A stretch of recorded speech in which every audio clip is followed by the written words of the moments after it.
Hola, buen día. Soy la maestra Caritina Ayala Morones, coordinadora de la licenciatura en Derecho en CESUN Universidad.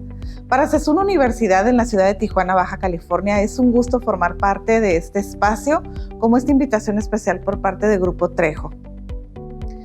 El día de hoy les estaré platicando acerca de un tema muy importante con base en lo que es el derecho comparado en relación específicamente a las sucesiones en México. Es imprescindible hacerles de su conocimiento que para hablar de sucesiones primero debemos de comprender este concepto. Y como parte fundamental vamos a definirlo como este derecho que tenemos los seres humanos para poder heredar. En la legislación mexicana se vive de diferente forma de acuerdo a los diversos códigos civiles y códigos de procedimientos civiles para cada uno de los estados. Aunque estamos próximos a iniciar con un Código Nacional de Procedimientos Civiles, actualmente todavía cada estado maneja su propia legislación, por lo cual existe una diversidad en estos contenidos y en esta información. Específicamente yo me centraré más en lo que es el estado de Baja California, haciendo referencia directa a lo que es un código federal o a otras entidades federativas como tal. Y aquí vamos a iniciar de lleno con este tema que es muy importante, muy enriquecedor y que favorece o sustituye prácticamente todas estas dudas que nosotros como sociedad podemos llegar a tener. Como parte del derecho comparado debemos de darnos cuenta que al hablar de una sucesión estamos hablando de bienes. Estos bienes que igual suceden en diversos países, que se tiene la necesidad de poderlos regular al momento del fallecimiento de una persona. Por lo tanto, ¿una sucesión qué es? Vamos a definirlo brevemente. La sucesión consiste en esta transmisión a través de derechos hereditarios, de los cuales van a estar comprendidos o aplicados tanto las obligaciones como los derechos. Bien, tal como les comentaba, las sucesiones implica esta carga no solamente de derechos, sino también de obligaciones. Muchas de las veces nosotros, como herederos, a título universal o a título particular, tomamos en consideración algunos aspectos y creemos que únicamente vamos a ser beneficiarios de estos derechos. Sin embargo, es importante mencionar que dentro de lo que es la masa hereditaria, que son todos los bienes, derechos, acciones y obligaciones, también se contemplan estas últimas. Por lo cual, si al momento del fallecimiento de la persona, que en este caso le llamaremos decuyus, el decuyus deja alguna carga en obligatoriedad, los herederos tenemos directamente la obligación de poderla sustituir, de poderla satisfacer y de poderla cumplimentar. Por lo cual es importante hacer mención a manera de conciencia que no solamente los derechos van a formar parte de esto que nosotros podemos heredar, sino también estas obligaciones y que respondemos de manera solidariamente a ellas. Ahora bien, también es imprescindible hacer mención que de los tipos de sucesiones que existen en México son únicamente dos las que se encuentran reconocidas por la ley. ¿Y cuáles son estos dos tipos de sucesiones a los que yo les especifico? La primera de ellas es una sucesión legítima y la segunda es una sucesión testamentaria. Comúnmente, la sucesión legítima nosotros la conocemos como sucesión intestamentaria también, por una práctica específica dentro de lo que es el ámbito de la abogacía, la trabajamos de manera directa o inminente con ello. ¿Cuándo se va a proceder o cuándo se va a dar la sucesión legítima en sí? Cuando el decuyus, que recordemos que les mencionaba que el decuyus es esta persona que ha fallecido, no realizó, obviamente en vida, una disposición testamentaria. Es decir, no dejó un testamento como tal. Por lo cual, ¿quiénes van a tener derecho a heredar? Pues todas aquellas personas que se encuentren con una relación directa por un grado de consanguinidad o parentesco por afinidad hasta prácticamente nuestro cuarto grado de acuerdo a la legislación mexicana. ¿Y cuáles son ellos? Bueno, es importante mencionar que los parientes cercanos o los familiares directos excluyen a los familiares indirectos o por afinidad y asimismo a los de los grados posteriores en este parentesco por consanguinidad. Entonces vamos a empezar aquí. Una vez que se da una sucesión legítima o bien una sucesión intestamentaria, se encuentra que no se está establecido definitivamente a quién le corresponden estos bienes, pues todos vamos a tener este derecho a heredar. Por el orden establecido de acuerdo a la norma jurídica, primero serían los parientes consanguíneos más cercanos al de cuyos. Obviamente vamos a considerar ciertos aspectos: si se encontraba casado, si tenía hijos, si solamente tenía padres o si solamente tenía hermanos, para poder ver a quién le corresponde esta masa hereditaria. Debemos de mencionar que hay obligaciones que se extinguen al momento del fallecimiento, así como también derechos. Por lo tanto, esta masa hereditaria va a estar conformada o constituida únicamente por todo aquello que prevalezca después de la muerte del de cuyos. Entonces, es imprescindible hacerles mención este aspecto. Primero, los parientes cercanos excluyen a los parientes lejanos, por lo cual, en el caso del fallecimiento del de cuyos, en el caso de esta situación, una vez que la persona ya no se encuentre con vida, no es un proceso automático, sino que este tiene que ser denunciado. Dentro de la legislación mexicana, nosotros encontramos elementos principales donde se le llama denunciar la sucesión. ¿En qué consiste esto? Bueno, lo podemos hacer por medio de dos vías o de dos formas. Una de ellas es por medio de un abogado, un especialista o perito en el área jurídica, que va a iniciar un proceso jurisdiccional ante un juzgado. Y aquí me parece muy importante hacerles mención o comentarles cuáles son las variantes. Dentro de las entidades federativas que constituyen nuestra República Mexicana o nuestro territorio nacional, también existe una diferencia en ello. ¿Y cuál es esta diferencia? Bueno, específicamente en el estado de Baja California, aún se siguen ventilando hasta el momento todos los asuntos en materia familiar relacionados con una sucesión intestamentaria o sucesión legítima, o bien una sucesión testamentaria en un juzgado de carácter civil, mientras que en el resto de las entidades federativas se lleva a cabo en los juzgados familiares. A lo mejor nos preguntamos por qué en Baja California existe esta diferencia. Bueno, se daba por hecho que era por la situación de la carga laboral que se tenía dentro de los juzgados familiares, toda vez que hasta el año pasado únicamente contábamos con 3 juzgados familiares, por lo cual, para tratar de despresurizar a estos juzgados, se enviaban todas las sucesiones a los juzgados civiles. Ahora bien, ¿cómo lo podemos iniciar?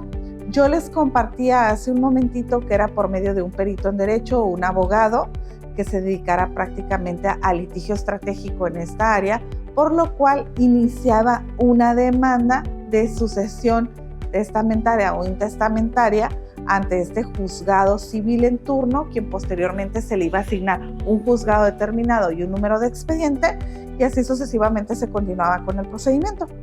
O bien existe una segunda opción que es un poquito más rápida, pero también más costosa, que es por medio de una notaría pública. En Baja California la mayoría de los asuntos se ventilan en los juzgados civiles como tal. ¿Por qué? Porque esto nos ayuda a disminuir el costo que implica llevar a cabo este proceso. Entonces, hablando de los tipos de sucesiones y retomando de nueva cuenta lo que es la sucesión legítima o sucesión intestamentaria, debemos de recordar que es aquella en la que no existe una disposición por escrito ni una manifestación de la voluntad por la persona que en su momento hubiese podido realizarla y que ya se ha convertido en de cuyos. El de cuyos no lo realizó, por lo cual tienen derecho a heredar a aquellas personas que marca la ley. Y era lo que yo les compartía de que los parientes cercanos excluyen a los parientes lejanos. En este caso se tendría que analizar de manera directa cada una de las circunstancias o situaciones de este de cuyos. ¿Por qué? Porque es sumamente relevante, fehacientemente importante establecer cuáles son las condiciones del mismo. Debemos de recordar que en materia jurídica todos los casos son diversos. Todas las situaciones o todos los acontecimientos, bien ya sea un hecho o un acto jurídico, por muy parecidos que sean, traen ciertos puntos que los diferencian. Entonces, en este caso yo les compartía, si el de cuyos se encontraba casado, aquí implica otro tema familiar que nosotros tendríamos que analizar. ¿Y cuál es este tema familiar? ¿Cuál es el régimen por el cual esta persona contrajo matrimonio?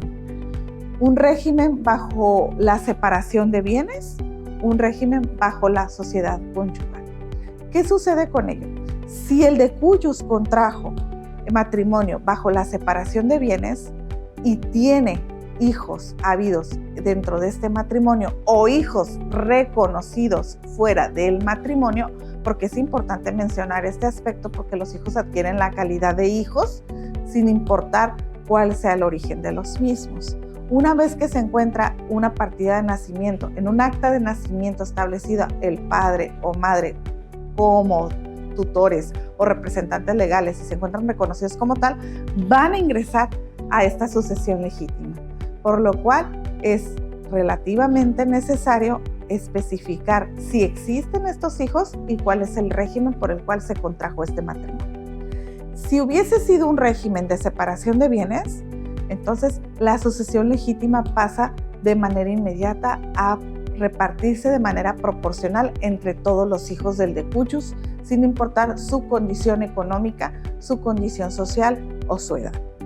Pero si este decuyus contrajo en su momento matrimonio bajo el régimen de una sociedad conyugal, únicamente se podrá disponer del 50% de esa masa hereditaria.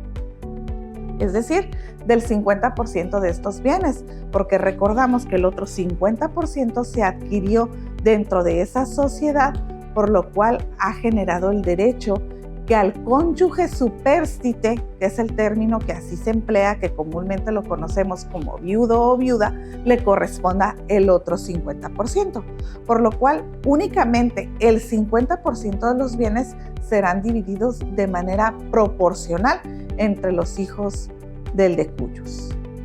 Ahora bien, ¿qué sucede si el decuyus nunca contrajo matrimonio y tampoco inició una relación sentimental con otra persona?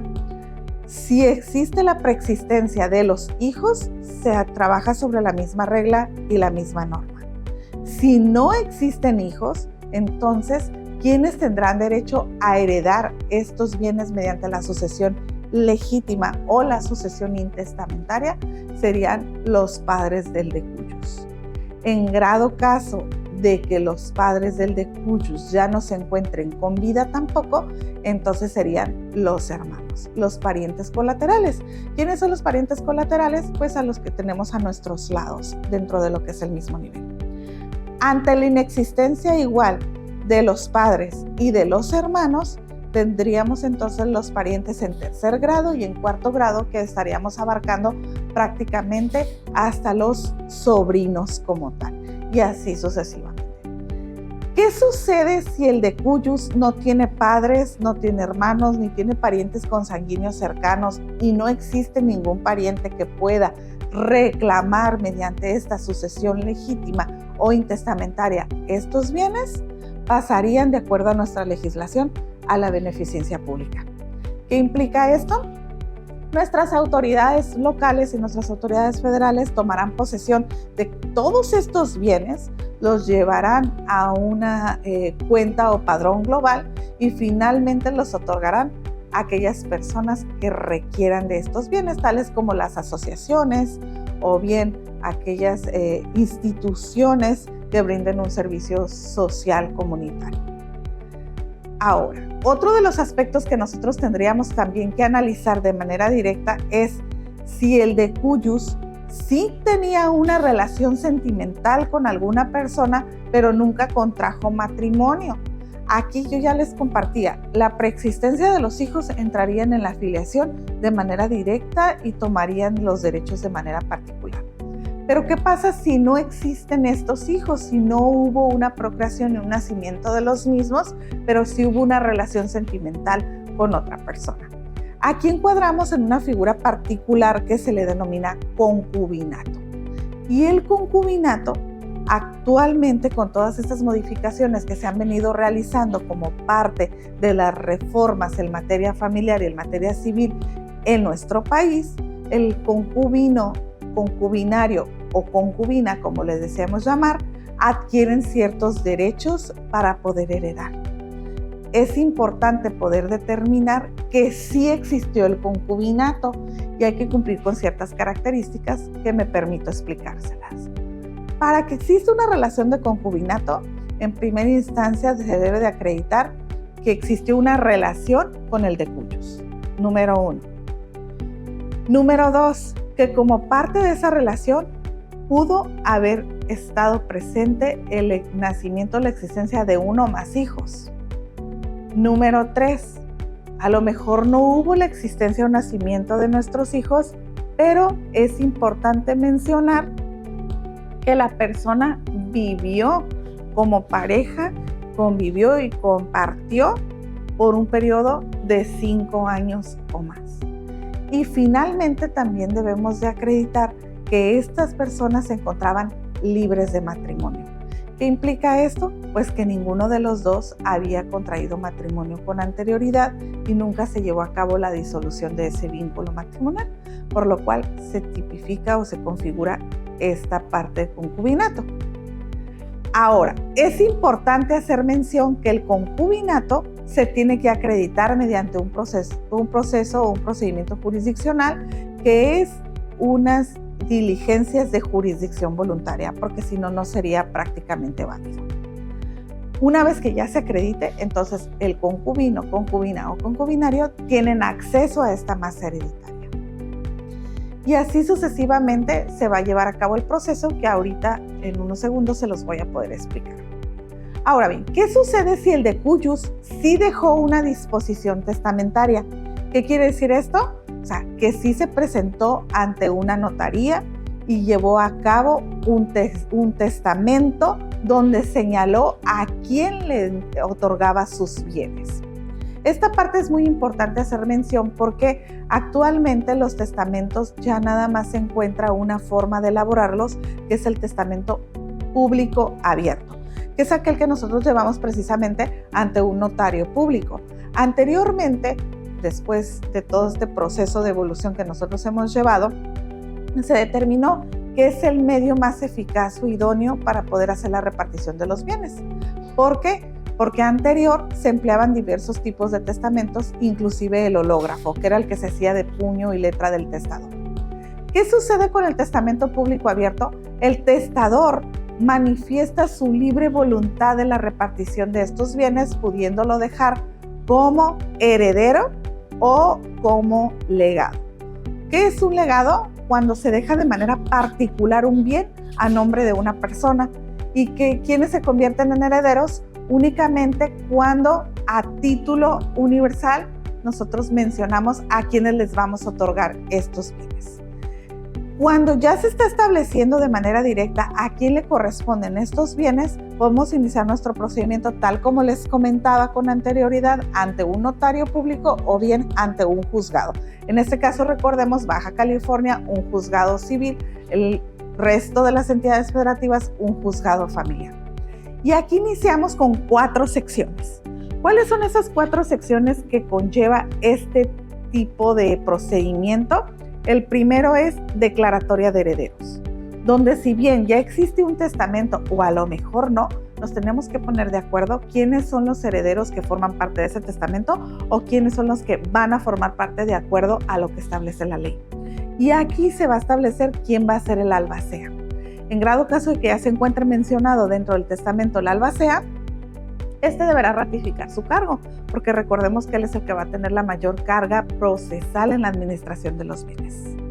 Después de la declaratoria de herederos y nombramiento de albacea, tenemos inventarios y avalúos, que es nuestra segunda sección. ¿En qué consiste esta segunda sección? En hacer precisamente un listado de todos los bienes, o sea, derechos y obligaciones que representa esa masa hereditaria, y también, aparte de ello, considerar cómo se van a estar administrando y cuánto valen, para que una vez que ya se determinen, pasemos a nuestra tercera sección, que son los gastos de administración. Y dentro de los gastos de administración consiste en toda aquella inversión, erogación realizada para poder llevar a cabo inclusive el juicio que se está ventilando para la repartición de estos bienes, y también los gastos o erogaciones realizadas para lo que son los servicios inclusive funerarios del decuyos. para que finalmente pasemos a una cuarta sección, que esta cuarta sección es el proyecto de repartición. Aquí, una vez que las partes ya se pusieron de acuerdo, llegaron al consenso y convinieron cómo iba a quedar cada uno de estos aspectos, o bien una vez que el juzgador ya determinó, porque no hubo ese acuerdo entre las partes, le designa a cada quien a manera de sentencia a qué tienen derecho, para que finalmente durante este proceso se lleve a cabo a la notaría, se realice la escrituración y se establezca en el registro público de la propiedad y comercio el registro directo de cada uno de los bienes a los que se obtuvieron este derecho. Finalmente, debemos de mencionar que los alimentos también forman parte de lo que es esta masa hereditaria. Entonces, de pronto, si se requiere como parte de este sustento de bienes pagar pensión alimenticia por algunos de los hijos menores de edad, los albaceas y herederos tendrán la obligación de efectuar este pago. Es un placer colaborar con ustedes, les reitero, para CESUN Universidad, que se encuentra en Tijuana, Baja California, México. Les agradecemos infinitamente el apoyo y la invitación a Grupo Trejo, este grupo perteneciente por parte de la Universidad Nacional de Córdoba, y les reiteramos nuestro compromiso para seguir aprendiendo y creciendo juntos. Gracias.